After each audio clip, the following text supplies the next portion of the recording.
Hello दोस्तों, हम इस पुस्तक से हिंदी के वस्तुनिष्ठ प्रश्नों का अभ्यास कर रहे हैं, जिसमें हम बहुत सारे प्रश्न देख चुके हैं और आज आगे के प्रश्नों की शुरुआत करेंगे। लेकिन उसके पहले आप लोगों की बहुत इच्छा है कि नेट की जो परीक्षा होती है उसको लेकर आप लोगों को कुछ बताया जाए।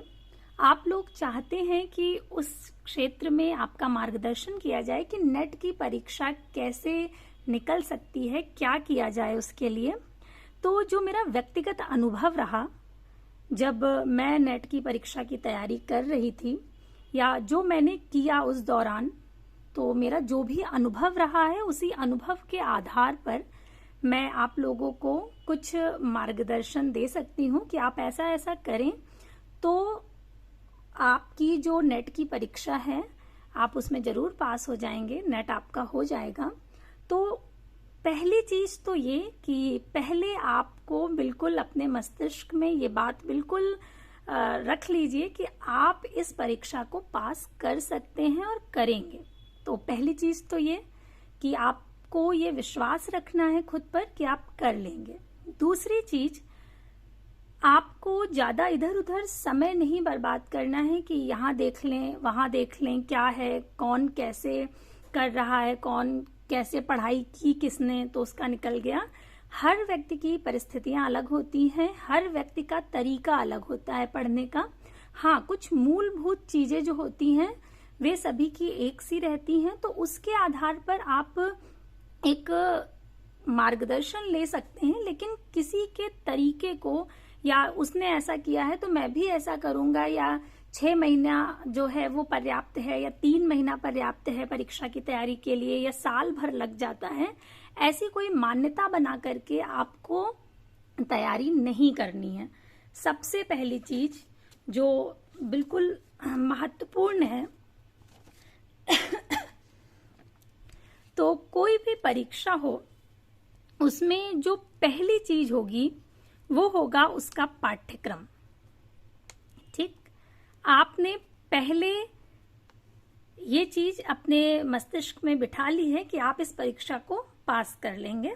बस फिर आपको ज्यादा इधर उधर भटकना नहीं है। आपको सबसे पहले उस परीक्षा का पाठ्यक्रम निकालना है। आपने पाठ्यक्रम निकाल लिया, वो पाठ्यक्रम आप जहां भी पढ़ते हैं आपकी पुस्तकों के पास वो पाठ्यक्रम होना चाहिए और आपको उसे देखना है बार बार कि क्या क्या चीजें इसमें हैं। उस पाठ्यक्रम से संबंधित जो भी मूल किताबें हैं, पुस्तकें, वो सारी पुस्तकें आपको एकत्रित करनी है। और वो पुस्तकें एकत्रित करने के बाद आपको वो सारा जो मूल पाठ है वो पढ़ना है। जैसे मान लीजिए हिंदी साहित्य का इतिहास के लिए आपने आचार्य रामचंद्र शुक्ल जी की हिंदी साहित्य का इतिहास पढ़ा, तो आपने उसे एक बार पढ़ा, आपके पास समय है आप उसी को 2 बार पढ़ लीजिए। और वैसे भी ये बहुत महत्वपूर्ण है, तो हिंदी साहित्य के इतिहास से संबंधित कोई भी 2-3 पुस्तकें जो मूल रूप से आपको पढ़नी है वो आप निकाल लीजिए। उन्हें जितना अधिक हो सके उन्हीं किताबों को पढ़िए। उसके बाद जैसे जो भी उपन्यास लगे हुए हैं, जो भी कहानी है, जो भी निबंध हैं, उन सब का आपको मूल पाठ पढ़ना है। मैं वैसे भी अभ्यास के दौरान भी आपसे कहती हूँ बार बार कि अगर आपके पाठ्यक्रम में कोई कहानी, कोई निबंध इत्यादि लगे हुए हैं तो उनका मूल पाठ आपको पढ़ना ही पढ़ना है। जब हम मूल पाठ पढ़ते हैं तो उससे जुड़े हुए किसी भी तरह के प्रश्न आएंगे तो हमें उसमें कोई समस्या नहीं होगी। तो मान लीजिए कोई कहानी आपके पाठ्यक्रम में लगी हुई है, बहुत सी कहानियां नेट की परीक्षा का जो पाठ्यक्रम है उसमें लगी हुई हैं। आपने वो कहानी पढ़ी, उसका मूल पाठ पढ़ा और जो भी प्रश्न आपको लगता है इससे बन सकते हैं आप उनके नोट्स बनाइए। वो नोट्स आप एक बार आपने कहानी पढ़ी उसके नोट्स बना लीजिए, उन्हें रखिए अपने पास। इस तरह से आपको पूरा पाठ्यक्रम एक निर्धारित समय में, जैसे आपने अपना बना लिया कि इतने दिन में ये पढ़ना है, इतने दिन में ये पढ़ना है, इस तरह से आपने मान लीजिए कि आपके पास 4 महीने हैं, 3 महीने हैं, तो उस हिसाब से आपने पाठ्यक्रम को आप उसको विभाजित कर लीजिए कि इतने महीने में मुझे इसे पढ़ लेना है। पढ़ने के दौरान आपको ये बिल्कुल प्रयास नहीं करना है कि मुझे याद करना है। उस समय आप बिल्कुल इस चिंता से मुक्त रहिए कि मैं याद करने के लिए पढ़ रहा हूँ। आप सिर्फ पढ़ने के लिए उसे पढ़िए। आपने पढ़ लिया, उससे संबंधित जो नोट्स थे, जो महत्वपूर्ण तथ्य थे, उन्हें एक जगह लिख लिया। अब आप उनका बार बार अभ्यास करिए। तो पहली चीज जो मूल बात थी कि आपको पाठ्यक्रम निकालना है और पाठ्यक्रम के अनुसार आपको कोई भी चीज छोड़नी नहीं है। सबका मूल पाठ आपको पढ़ना है और उससे संबंधित जो भी महत्वपूर्ण तथ्य हैं उन्हें आपको लिखते जाना है और फिर आपको उसका निरंतर अभ्यास करना है। आप जितने बार अभ्यास करेंगे उतना ही आपके लिए अच्छा है। मान लीजिए आपने हिंदी साहित्य के इतिहास संबंधी जो मूल पुस्तकें थी, जैसे शुक्ल जी का हिंदी साहित्य का इतिहास, नगेंद्र का हिंदी साहित्य का इतिहास, ये सारी आपने पढ़ ली। उसके बाद मान लीजिए कि सरस्वती पांडे और गोविंद पांडे की जो पुस्तक है, ये गाइड पुस्तकें हैं। ये जब आप मूल पढ़ लेंगे उसके बाद आपको ये ज्यादा समझ में आएंगी। वैसे भी आएंगे लेकिन तब चीजें उतनी बिल्कुल स्पष्ट नहीं होंगी। जब आपने एक बार नगेंद्र का हिंदी साहित्य का इतिहास पढ़ लिया, उसके बाद जब आप इसको पढ़ेंगे तब आपको ये और भी स्पष्ट हो जाएगी। अब चूंकि आप वो पढ़ चुके हैं, अब परीक्षा की तैयारी करनी है आपको, तो अब मान लीजिए आपने कोई भी एक गाइड पुस्तक जो है सरस्वती पांडे और गोविंद पांडे का जो हिंदी भाषा एवं साहित्य का वस्तुनिष्ठ इतिहास है पुस्तक, ये बहुत महत्वपूर्ण पुस्तक है, तो ये आपने ले ली। अब इसको जितने बार, जब आप नगेंद्र का हिंदी साहित्य का इतिहास या शुक्ल का हिंदी साहित्य का इतिहास, ये सारी जो मूल पुस्तकें हैं ये पढ़ चुके होंगे, तब जब आप इसे पढ़ेंगे तो आपको इसे ये समझ में भी आएगी और आसानी से याद भी होगी। तो अब आपको क्या करना है कि जितने बार हो सके उसी पुस्तक को बार बार पढ़िए। बहुत सारी पुस्तकें एकत्रित करने का कोई अर्थ नहीं है कि किसी ने बताया कि नहीं सरस्वती पांडे वाली तो नहीं अच्छी है, वो दूसरी है, वो वाली ले लीजिए, वो भी अच्छी है, आप उसे ले सकते हैं। मान लीजिए आपने एक बार तो ये पढ़ ली थी, फिर आप दूसरी पुस्तक ले आए, वो पढ़ने लग गए, फिर किसी ने कह दिया कि नहीं नहीं ये अच्छी नहीं है, आप वो वाली पढ़िए, तो आपने उसे भी छोड़ दिया, आप तीसरी ले आए। इससे आपको कोई लाभ नहीं मिलने वाला है। आप कोई भी ले लीजिए, अगर आपको सरस्वती पांडे गोविंद पांडे की सही लग रही है तो आप ये ले लीजिए, दूसरी आपको कोई सही लग रही है आप वो ले लीजिए। आप एक निर्णय कर लीजिए कि मुझे ये पुस्तक लेनी है, इससे अभ्यास करना है, मैं मूल चीजें पढ़ चुका हूँ, अभ्यास के लिए मुझे ये पुस्तक चाहिए। अब उसी पुस्तक को आप जितने बार हो सके, 2 बार हो सके 2 बार पढ़िए, 3 बार हो सके 3 बार पढ़िए, फिर आप उसको बार बार जितने बार पढ़ेंगे आपका अभ्यास इतना अच्छा हो जाएगा कि चीजें आपको बिल्कुल रट जाएंगी। और बहुत महत्वपूर्ण होता है अभ्यास। जो भी आपने कहानी, निबंध, उपन्यास से संबंधित जो भी आपने महत्वपूर्ण तथ्य लिखे होंगे, अर्थात जो आपके नोट्स होंगे, उन्हें जितने बार आप परीक्षा तक देख लें उतना बेहतर है। तो सबसे पहले आपको पाठ्यक्रम निकालना है। पाठ्यक्रम को पूरा पढ़ करके आपको नोट्स बनाने हैं, जो भी उसके महत्वपूर्ण तथ्य हैं उससे संबंधित। फिर जो आपके नोट्स हैं उनका आपको अभ्यास करना है। आपका अभ्यास जितना बेहतर होगा उतनी ही आपको चीजें जब आप परीक्षा देने बैठेंगे बिल्कुल स्पष्ट होंगी, कोई भ्रम नहीं होगा, क्योंकि आपने इतना अभ्यास किया होगा। लेकिन ये चीज ध्यान रखिएगा, सीधे आपको अभ्यास पर नहीं आना है। आपको पहले जो भी मूल पाठ है, और मूल पाठ को पढ़ने में कोई भी लापरवाही मत करिएगा। ये मत सोचिएगा कि अरे इसमें तो बहुत समय लग रहा है।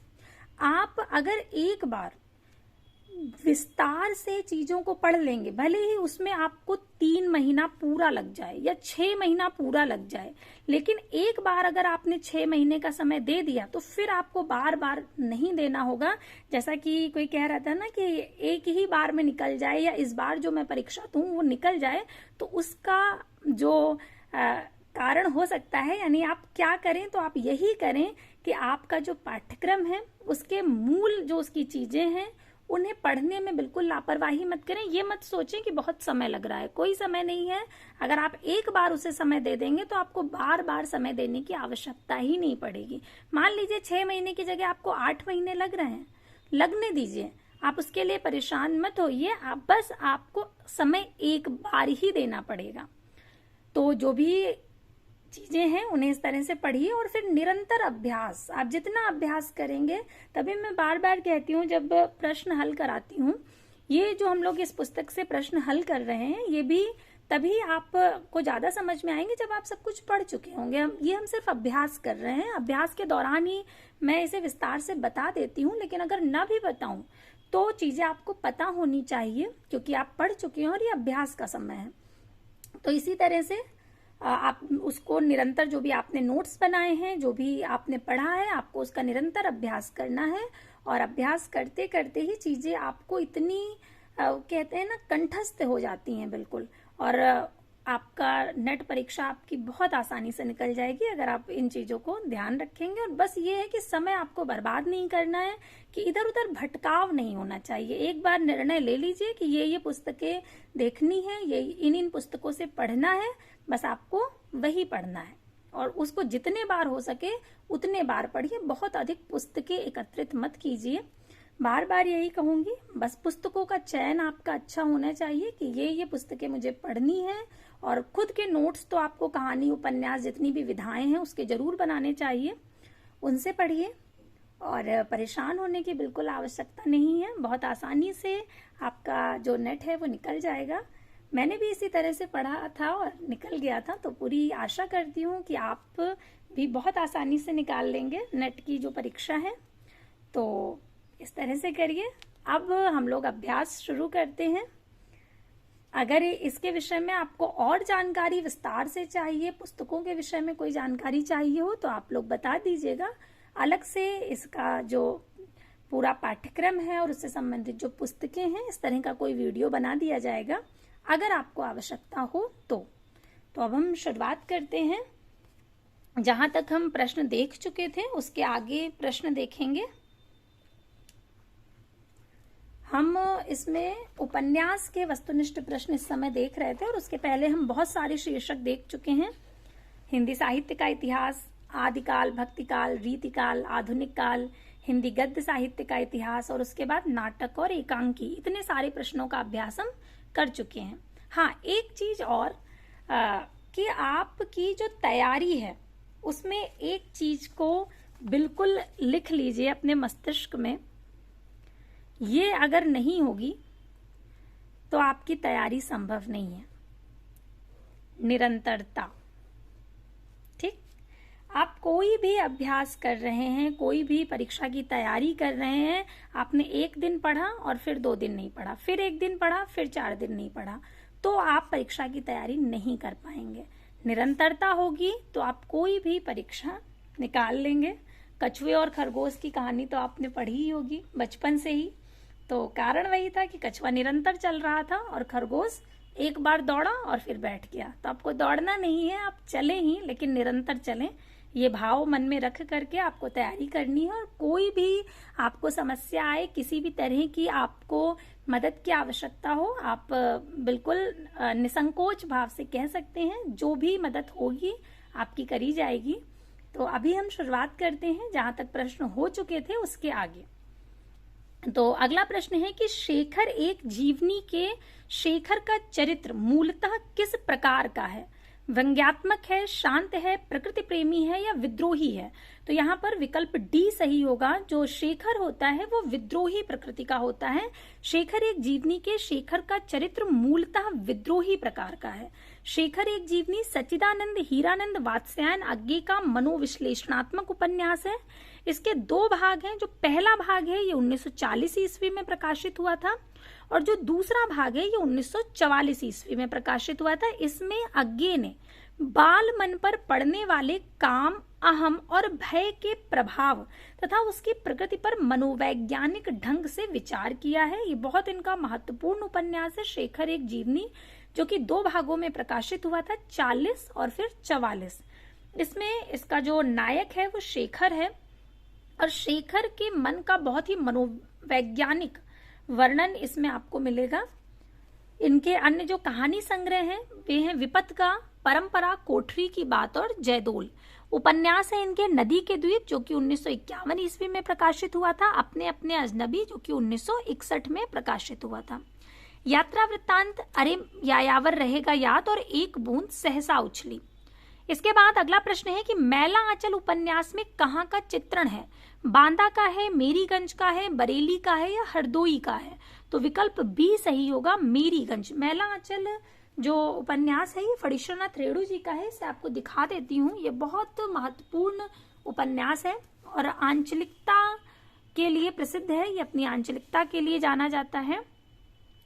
मैला आंचल फणीश्वरनाथ रेणु, ये फणीश्वरनाथ रेणु जी का मैला आंचल किस लिए प्रसिद्ध है? अपनी आंचलिकता के लिए। अब आप इसका जो प्रथम संस्करण की जो भूमिका है उसे देख लीजिए, ये बहुत महत्वपूर्ण है। बार बार आपसे कहती हूँ कि जो भी मूल चीजें हैं उन्हें पढ़ने में बिल्कुल भी आलस मत दिखाइए कभी भी कि समय ज्यादा जा रहा है। वो समय अगर जाएगा तो एक ही बार जाएगा, बार बार आपको चीजों को नहीं देखना पड़ेगा अगर आपने मूल देख लिया है उसका। तो प्रथम संस्करण की भूमिका एक बार हम देखेंगे कि यह है मैला आंचल, एक आंचलिक उपन्यास। कथानक है पूर्णिया। पूर्णिया बिहार राज्य का एक जिला है। तो पहली चीज, कहाँ का कथानक है? पूर्णिया का है। और पूर्णिया ये जगह कहाँ है? तो ये बिहार में है। ये बिहार राज्य का एक जिला है। इसके एक ओर है नेपाल और दूसरी ओर पाकिस्तान और पश्चिम बंगाल। विभिन्न सीमा रेखाओं से इसकी बनावट मुकम्मल हो जाती है। जब हम दक्षिण में संथाल परगना और पश्चिम में मिथिला की सीमा रेखाएं खींच देते हैं। मैंने इसके एक हिस्से के एक ही गांव को पिछड़े गांवों का प्रतीक मानकर इस उपन्यास कथा का क्षेत्र बनाया है। अर्थात वहां के जो पूर्णिया जगह है उसके किसी एक गांव को लिया है लेखक ने। और इसमें फूल भी हैं, शूल भी, धूल भी है, गुलाब भी, कीचड़ भी है, चंदन भी, सुंदरता भी है, कुरूपता भी। मैं किसी से दामन बचाकर निकल नहीं पाया। कथा की सारी अच्छाइयों और बुराइयों के साथ साहित्य की दहलीज पर आ खड़ा हुआ हूँ। पता नहीं अच्छा किया या बुरा, जो भी हो अपनी निष्ठा में कमी महसूस नहीं करता। फणीश्वरनाथ रेणु, पटना, 9 अगस्त 1954 ईस्वी को ये लिखा गया। तो आपने देख लिया कि कहाँ की कथा है? पूर्णिया की है। पूर्णिया के किसी एक गांव की, जो कि भूमिका में वर्णन नहीं किया गया है कि कौन सा गांव है, लेकिन अगले ही पृष्ठ पर, दूसरे पृष्ठ पर ये आपको गांव का नाम मिल जाएगा। ऐसा ही एक गांव है मेरीगंज। तो पूर्णिया का कौन सा गांव है? मेरीगंज गांव है, ये आपको ध्यान रखना है। और यही प्रश्न में पूछा गया है। प्रश्न में क्या पूछा गया है कि मैला आंचल उपन्यास में कहाँ का चित्रण है। अब मान लीजिए यहाँ पर मेरीगंज विकल्प ना होकर के पूर्णिया होता तो भी सही होता। और कहाँ का है? तो बिहार का है पूर्णिया। तो अब आपको याद रहेगा मैला आंचल 1954 ईस्वी, अभी हमने देखा उसकी भूमिका में भी सन लिखा हुआ था 1954 ईस्वी में।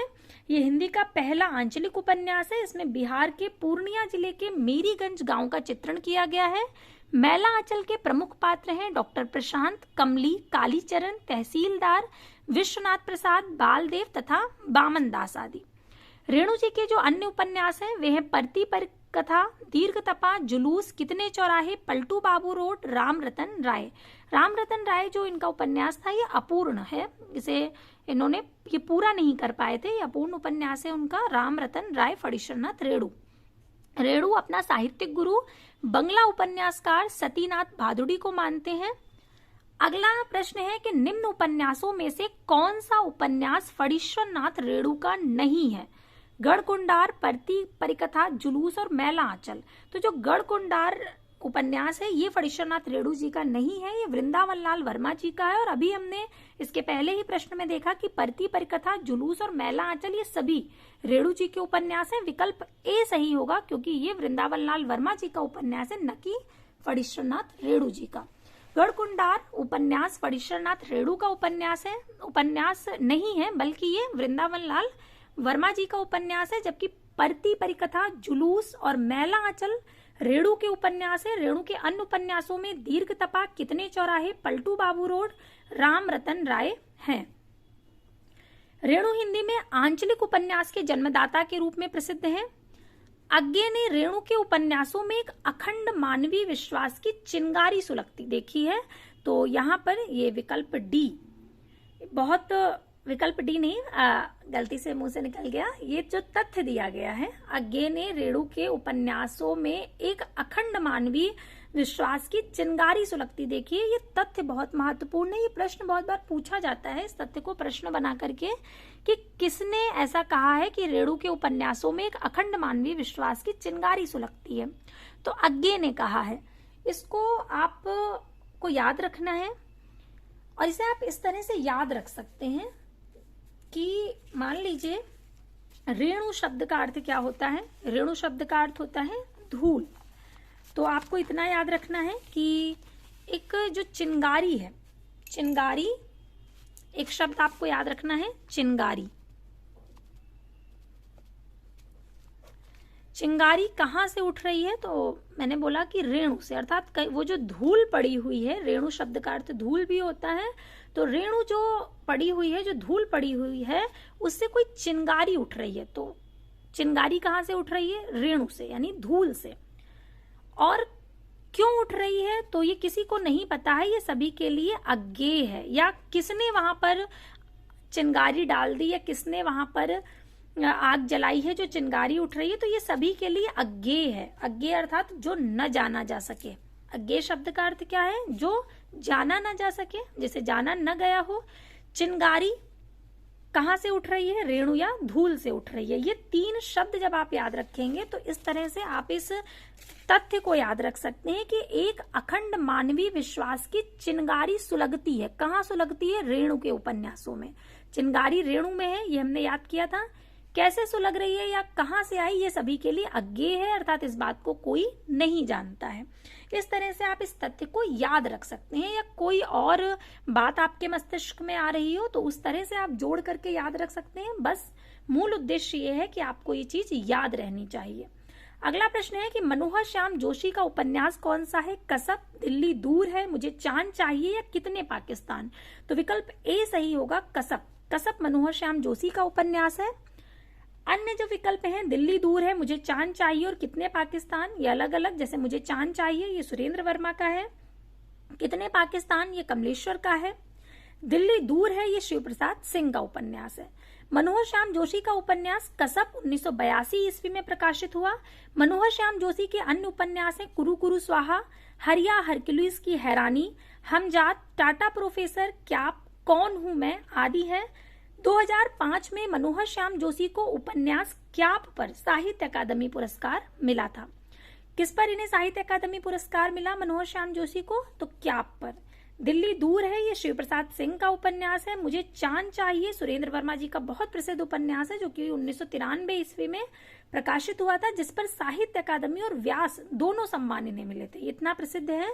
सुरेंद्र वर्मा जी के और भी हमने नाटक देखे थे, ये तो उपन्यास है, नाटक हमने देखे थे सुरेंद्र वर्मा जी के। जब हम नाटक और एकांकी संबंधी प्रश्न पढ़ रहे थे, इन्होंने बहुत सारे नाटक भी लिखे हैं और उनके नाटक बहुत प्रसिद्ध हैं। अगर आपको एक दो याद आ रहे हो, अगर आप लगातार जुड़े हैं, अच्छे से तैयारी कर रहे हैं, तो आपको निश्चित रूप से द्रौपदी, सेतुबंध, नायक, खलनायक, विदूषक, ये सारे शब्द याद होंगे। ये सब इनके नाटक हैं। यहाँ पर मुझे चांद चाहिए जो है ये इनका उपन्यास है सुरेंद्र वर्मा जी का, और इस पर इन्हें साहित्य अकादमी और व्यास सम्मान दोनों मिले थे। कितने पाकिस्तान ये कमलेश्वर की रचना है और यह 2003 ईस्वी में साहित्य अकादमी से पुरस्कृत रचना है। तो ये भी ध्यान रखिएगा, ये भी महत्वपूर्ण है। अगला प्रश्न है कि अयोध्या सिंह उपाध्याय हरिऔध द्वारा रचित ठेठ हिंदी का ठाठ किस विधा की रचना है? ये काव्य है, नाटक है, उपन्यास है या अनुवाद है? तो जो ठेठ हिंदी का ठाठ है ये उपन्यास है। अयोध्या सिंह उपाध्याय हरिऔध द्वारा रचित ठेठ हिंदी का ठाठ ये उपन्यास विधा की रचना है। ठेठ हिंदी का ठाठ 1899 ईस्वी में प्रकाशित हुआ था। और हरिऔध जी के जो अन्य उपन्यास हैं वे हैं अधखिला फूल, जो कि 1907 में प्रकाशित हुआ। ठेठ हिंदी का ठाठ उपन्यास को मुहावरों की पाठ्यपुस्तक कहा जाता है। बहुत बहुत महत्वपूर्ण तथ्य है कि मुहावरों की पाठ्यपुस्तक किसे कहा जाता है। तो ठेठ हिंदी के ठाठ को, अब आप इस चीज को कैसे याद रखेंगे कि ठेठ हिंदी का ठाठ जो है उसे मुहावरों की पाठ्यपुस्तक कहा जाता है? तो आप इसको इस तरह से याद रख सकते हैं। इस शब्द को ध्यान से देखिए, शब्द है ठेठ हिंदी का ठाठ। ठेठ हिंदी का ठाठ, तो ठेठ हिंदी का ठाठ अर्थात हिंदी के ठाठ है। ठाठ शब्द का अर्थ समझते हैं ना, जलवा है बिल्कुल हिंदी का। तो ठाठ क्यों है, जलवा क्यों है? तो ठाठ इसलिए है क्योंकि उसमें मुहावरे बहुत हैं। हिंदी में बहुत सारे मुहावरे हैं। आप जब सामान्य हिंदी पढ़ते होंगे, अन्य परीक्षा की तैयारी कर रहे होंगे, तो निश्चित रूप से आप सामान्य हिंदी भी पढ़ते होंगे। तो सामान्य हिंदी में आपने देखा होगा हमारी जो हिंदी है बहुत समृद्ध है, बहुत सारे उसमें मुहावरे हैं। तो जब मैं आपसे कहूँ कि हमारी हिंदी के ठाठ क्यों हैं, तो आप कहेंगे अरे उसमें इतने सारे तो मुहावरे हैं तो ठाठ तो होंगे ही। तो ठेठ हिंदी का ठाठ जो पुस्तक है उसे कहा जाता है, क्या कहा जाता है? मुहावरों की पाठ्यपुस्तक। इस तरह से आप मुहावरा शब्द ठेठ हिंदी का ठाठ से जोड़ सकते हैं और मुहावरे शब्द से आप उसे मुहावरों की पाठ्यपुस्तक कहा जाता है, ये ध्यान रख सकते हैं। किसे कहा जाता है? तो ठेठ हिंदी का ठाठ जो कृति है उसे कहा जाता है मुहावरों की पाठ्य पुस्तक। और यह है किसकी? तो यह है हरिऔध जी की। आशा करती हूँ कि आपको समझ आ गया होगा, याद रह गया होगा। अब अगला देखते हैं कि हरिऔध जी द्विवेदी युग के कवि हैं। जब हम द्विवेदी युग पढ़ रहे थे तब हमने हरिऔध जी को पढ़ा भी था विस्तृत रूप से। इनका जन्म 1865 ईस्वी को हुआ था और मृत्यु हुई थी 1947 ईस्वी में। गणपति चंद्र गुप्त ने हरिऔध जी को आधुनिक काल का सूरदास कहा जाता है। बहुत महत्वपूर्ण तथ्य है ये कि आधुनिक काल का सूरदास किसे कहा जाता है? तो हरिऔध जी को कहा जाता है। किसने कहा है? तो गणपति चंद्र गुप्त जी ने कहा है। हरिऔध द्वारा रचित प्रिय प्रवास को हिंदी खड़ी बोली का प्रथम महाकाव्य माना जाता है। और प्रिय प्रवास का जो पहला नाम है वो ब्रजांगना विलाप था। यह संपूर्ण काव्य संस्कृत के वर्ण वृत्तों पर आधारित है।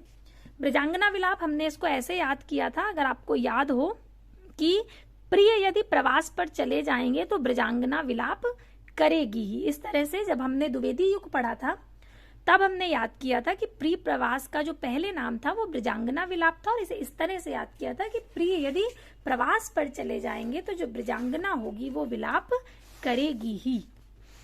अब अगला प्रश्न देखते हैं। अगला प्रश्न है कि निम्न चित्रण किस उपन्यास में है? अब इसको पढ़ते हैं।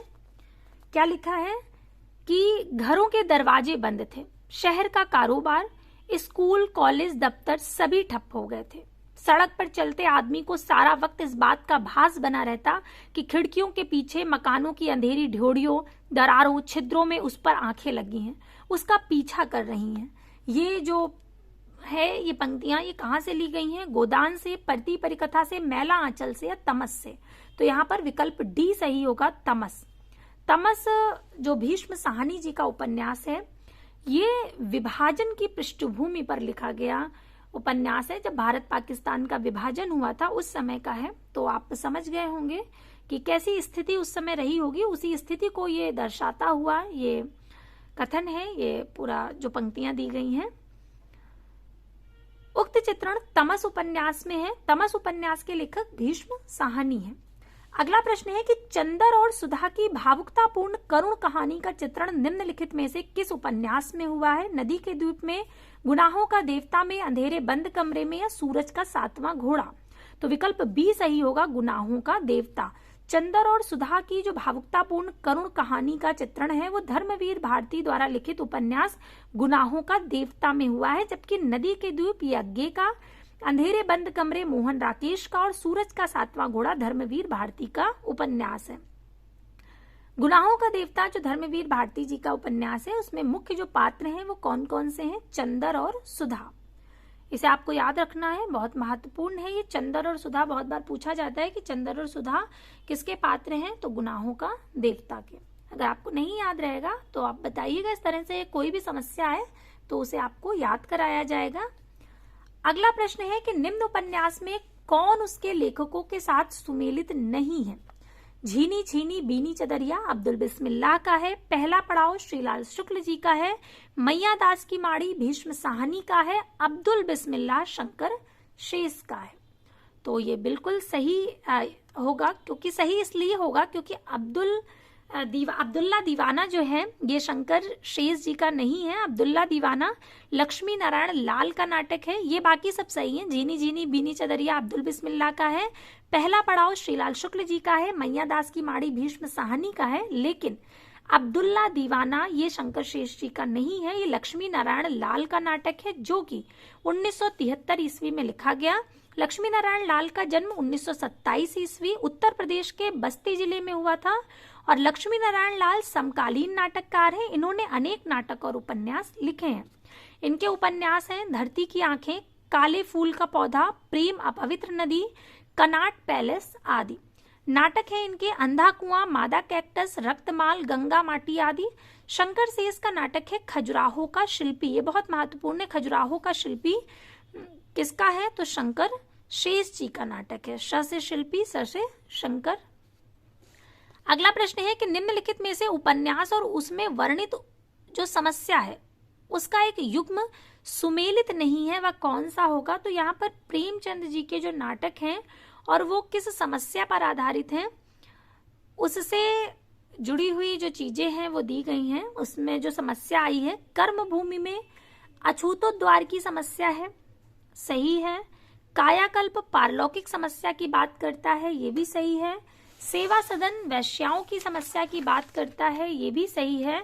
गबन, दहेज और अनमेल विवाह की समस्या से जुड़ा हुआ नाटक है, ये गलत है। गबन में दहेज और अनमेल विवाह की समस्या नहीं है। ये निर्मला जो इनका है उपन्यास, उसे आप एक बार कह सकते हैं, उसमें जरूर ये समस्या मिलती है, गबन में नहीं मिलती इस तरह की समस्या। गबन जो है वो मध्यवर्गीय जीवन की असंगति का यथार्थवादी चित्रण करता है। मुंशी प्रेमचंद जी के जितने भी नाटक हैं उससे जुड़ी जो समस्याएं हैं और वो नाटक कब प्रकाशित हुए, इन्होंने बहुत से नाटक पहले, चूंकि ये उर्दू भाषा से जुड़े हुए थे, उर्दू भाषा में लिखते थे, बाद में ये हिंदी में आए हैं मुंशी प्रेमचंद जी। और इन्होंने कुछ जो इनके उपन्यास हैं उन्हें पहले उर्दू में ही लिखा था, बाद में इसको उन्होंने हिंदी में रूपांतरित किया था।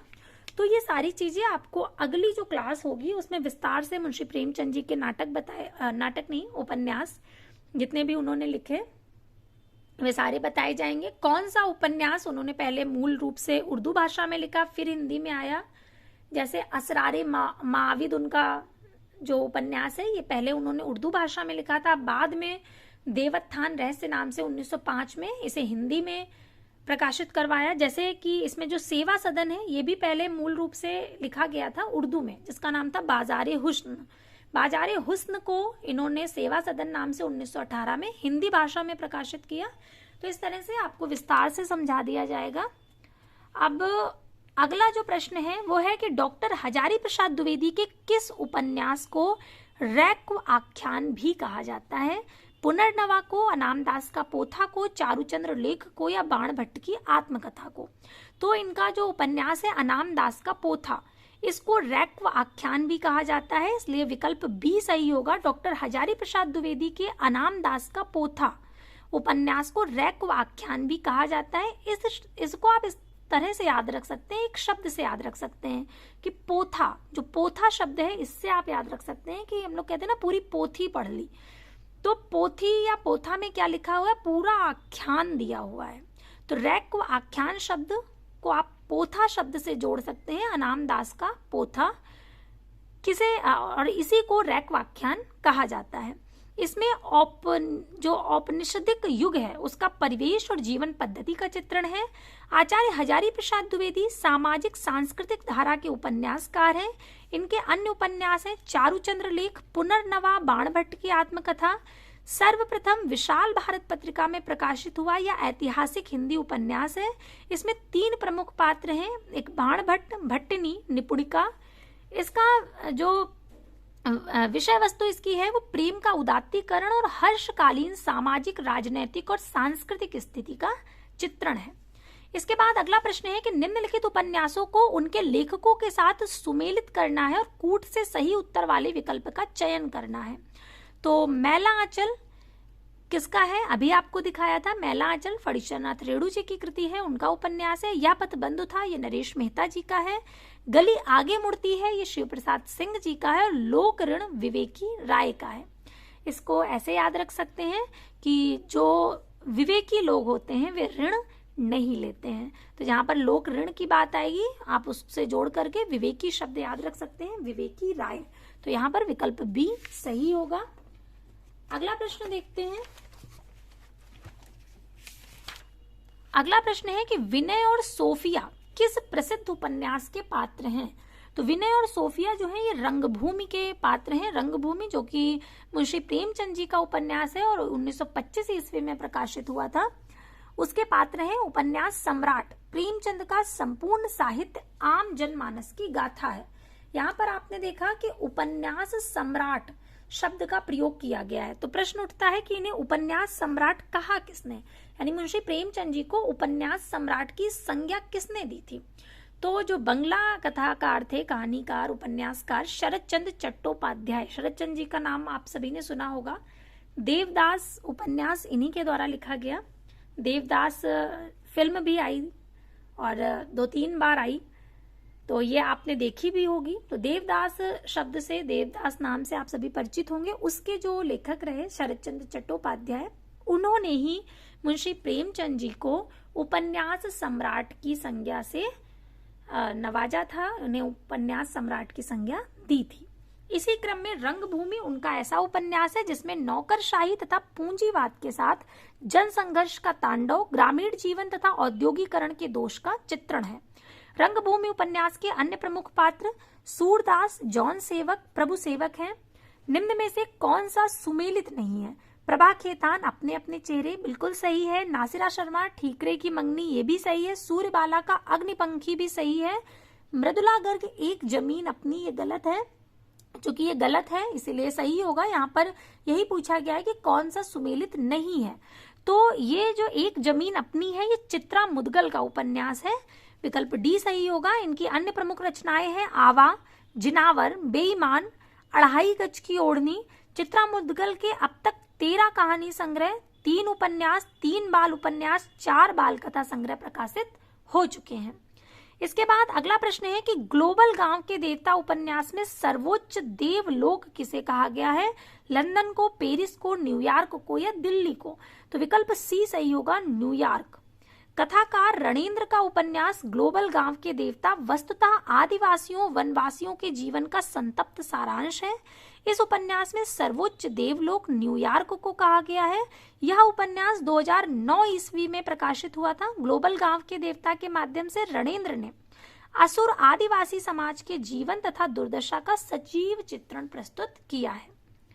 तो किसे कहा गया है? न्यूयॉर्क को उसमें सर्वोच्च देवलोक की संज्ञा से अभिहित किया गया है, सर्वोच्च देवलोक कहा गया है। अगला प्रश्न है कि प्रेम कहानी में उठने वाले सामाजिक अवरोधों की पृष्ठभूमि पर लिखा गया उपन्यास कौन सा है? जब कोई प्रेम कहानी होती है उसमें समाज में क्या क्या अवरोध आते हैं, क्या क्या रुकावटें आती हैं, ऐसी पृष्ठभूमि को लेकर के लिखा गया उपन्यास इनमें से कौन सा है? मुझे चांद चाहिए सुरेंद्र वर्मा का नहीं, खुदा सही सलामत है रविंद्र कालिया का ये भी नहीं है, जुलूस फणीश्वरनाथ रेणु का ये भी नहीं है, नीलू नीलिमा नीलोफर जो कि भीष्म साहनी जी का उपन्यास है, ये इसी पृष्ठभूमि को लेकर के लिखा गया उपन्यास है। प्रेम कहानी में उठने वाले सामाजिक अवरोधों की पृष्ठभूमि पर लिखा गया उपन्यास भीष्म साहनी का नीलू नीलिमा नीलोफर है। इसका प्रकाशन वर्ष 2000 ईस्वी है। भीष्म साहनी द्वारा लिखित अन्य उपन्यास हैं झरोखे, तमस, बसंती और मैया दास की माड़ी, कुंतो आदि। इसके बाद अगला प्रश्न है कि एक ही कथानायक चेतन उपेंद्र नाथ के कई उपन्यासों का केंद्रीय पात्र है, उनके किस उपन्यास का नायक चेतन नहीं है? अर्थात जो उपेंद्र नाथ अश्क जी हैं उन्होंने कई ऐसे उपन्यास लिखे जिसके नायक का नाम चेतन है। अर्थात बहुत सारे उपन्यास और हर उपन्यास में एक नायक और हर नायक का नाम चेतन। लेकिन यहाँ पर इन 4 विकल्प में कोई एक नाम ऐसा है जिसके नायक का नाम चेतन नहीं था, तो वो है गर्म राख। विकल्प सी सही होगा। इसके अतिरिक्त गिरती दीवारें, शहर में घूमता आईना और एक नन्ही कंदील, इन तीनों के ही जो नायक हैं उनका नाम है चेतन। एक ही कथानायक चेतन उपेंद्र नाथ अश्क के कई उपन्यासों का केंद्रीय पात्र है। उनके उपन्यास गर्म राख का नायक चेतन नहीं है। गर्म राख उपन्यास का जो प्रमुख पात्र है वो जगमोहन है, जबकि अश्क के उपन्यास गिरती दीवारें, शहर में घूमता आईना और एक नन्ही कंदील, बांधो ना नाव, इस ठाव का प्रमुख जो पात्र है वो चेतन ही है। सभी का प्रमुख पात्र कौन रहा है? चेतन। अगला प्रश्न है उसमें एक कथन दिया गया और पूछा गया है कि ये कथन किस इतिहासकार का है। कथन है कि उपन्यास का मोटापा उसके स्वास्थ्य पर वैसा ही असर डालता है जैसे मनुष्यों का मोटापा। यह कथन किस इतिहासकार का है? तो यह कथन है डॉक्टर बच्चन सिंह का। विकल्प डी सही होगा कि उपन्यास का मोटापा उसके स्वास्थ्य पर वैसा ही असर डालता है जैसे मनुष्यों का मोटापा। उपन्यास के संदर्भ में यह कथन डॉक्टर बच्चन सिंह का है। डॉक्टर बच्चन सिंह का जन्म जुलाई 1919 ईस्वी को जौनपुर उत्तर प्रदेश तथा निधन इनका हुआ था 2008 ईस्वी को वाराणसी में। पांचाली, कुंतो, लहरे और कगार ये इनके प्रमुख उपन्यास हैं। अगला प्रश्न है कि जगदीश चंद्र कृत उपन्यास धरती धन ना अपना की अंतर वस्तु निम्नलिखित में से किस विषय पर आधारित है? तो पंजाब की ग्रामीण पृष्ठभूमि में दलित जीवन की कथा है। जो धरती धन ना अपना है उसमें क्या है? पंजाब की जो ग्रामीण पृष्ठभूमि है उसमें दलित जीवन की कथा को वर्णित किया गया है। अन्य विकल्प हैं देश विभाजन के बाद पंजाबी शरणार्थियों की समस्या, नहीं। वायलिन और बंदूक, संगीत और युद्ध का द्वंद्व, ये भी नहीं। युद्ध और प्रेम, ये भी नहीं। विकल्प ए सही होगा। पंजाब की ग्रामीण पृष्ठभूमि में दलित जीवन की कथा को जगदीश चंद्र कृत उपन्यास धरती धन न अपना में चित्रित किया गया है। जगदीश चंद्र एक प्रगतिवादी उपन्यासकार है।